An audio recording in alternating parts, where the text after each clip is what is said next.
Telepon sedulur ora diangkat, chat mau didelok tok. Pas kene butuh ilang kabeh.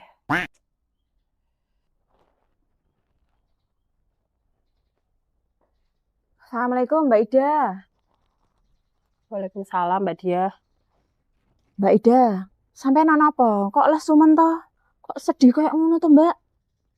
Ora apa-apa Mbak Dia. Mbak, sampean aja ngapusi. Aku ki ngerti lho sampean mikir to. Heeh to? Aku kita Mbak jaluk tolong terus sedulurku, jaluk bantuan sithik wae lho. Kok ya ora ana sing angkat blas. Oh, ngono to, Mbak.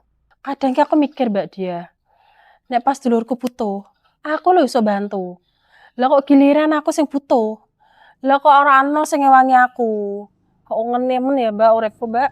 Iya, Mbak, sementing sampean isih duwe kanca rasa sedulur, Mbak. Sing gelem ngancani sampean pas susah kok ngene iki.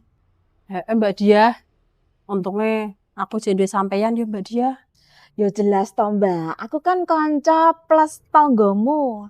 Sedulur atimu. Iya to, Mbak? Heeh Mbak Dia. Biasane lho sampeyan ki mesti gawe aku emosi. Saiki sampeyan sing iso nguatke aku Mbak Dia. Suwun ya Mbak Dia.